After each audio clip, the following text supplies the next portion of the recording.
Yeah, bwana tuko na mwingine hapa msanii, yeye ni director wa kundi gani? MK Film.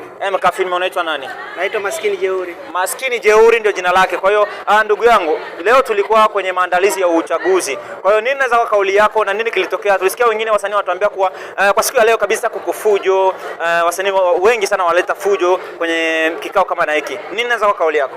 Ndio, fujo iko. Yeah. Ila unajua uongozi kwanza ambao ulitayarisha kwanza hii uchaguzi, yeah, ulianzisha vibaya.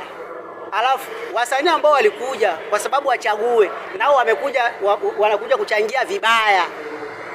Yaani ukiongea vizuri nikisikia ni viongozi ambao waliandaa kikao ndio waliandaa kikao vibaya. Ndio. Sasa nini naweza kwa kauli yako? Je, mle ndani mlikuwa fujo, mlikuwa mangumi? Nini kabisa ilikuwa mle ndani? Hamkuwa mangumi ila mko fujo ya maneno. Maneno gani kabisa? Porojo ya watu wanasema kama kiongozi akutayarisha nani uongozi vizuri, akuandaa vizuri. Yeah. Inabidi arudie aandae uongozi vizuri. Yaani mnamtakia leo, nasikia kama Saidi anatoka kwenye uongozi wa wasanii. Yaani ambaye alikuwa Saidi Almasi Big, na leo kabisa anakuwa anaacha ile kazi, anaacha kabisa hiyo kiti. Na nyie kama nyie mnaona ile ni kitu bora kwenu?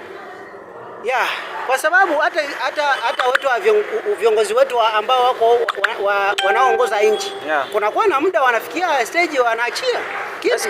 Ndio tunauliza sasa, kwa hii namna nyie mnaona vizuri?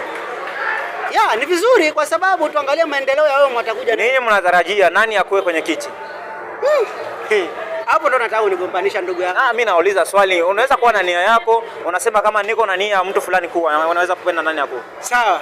Ila yule wote ambaye atakuwepo, yeah, kwenye uongozi. Hao ni wewe unajifichika. Hapana, mimi sitaki. Kwa hiyo yeye anaitwa Maskini Jeuri, tulikuwa naye kwenye kipindi chako kinaitwa Info Star Media. Usioleke kulike, comment na kushare kwenye kipindi chako. Kwa hiyo karibuni tena.